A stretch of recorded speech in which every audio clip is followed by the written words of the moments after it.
अरे सोड रे, कोण तू? तू कोण? 100 कोटी रुपये खर्च करून आलेला आमदार आहेस.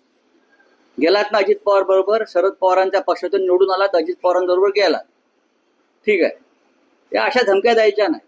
लोकप्रतिनिधी म्हणून तुमचं लक्ष पाहिजे. पालकमंत्री फक्त टॉवर्स उभे करतात पुण्यामध्ये तुमचे मोठे मोठे, आणि बिल्डरांना मदत करतायत. गरिबांसाठी पूल बांधलेत का?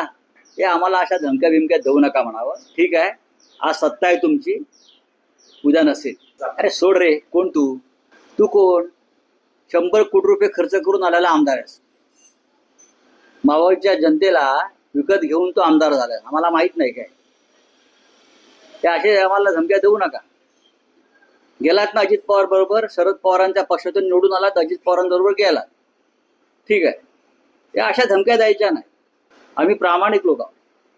आम्ही चोर लफंगे नाही आहोत. आमचा प्रश्न इतकाच आहे, तुमच्या मतदारसंघामध्ये अजितदादा पालकमंत्री असलेल्या जिल्ह्यामध्ये इंद्रायणी नदीवरचा एक पूल कोसळला, लोक वाहून गेले. तुम्ही एक पूल बांधू शकत ना आमदार? तुम्ही 2-3 वेळा आमदार आहात ना, बघा किती वेळा आमदार आहात.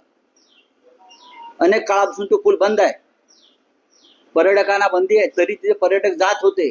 काय करताय? तुमचं लक्ष कुठे आहे?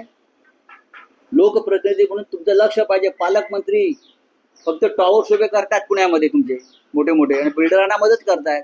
गरिबांसाठी पूल बांधलेत का? हे आम्हाला अशा धमक्या बिमक्या देऊ नका म्हणावं. ठीक आहे, आज सत्ता आहे तुमची, उद्या नसेल.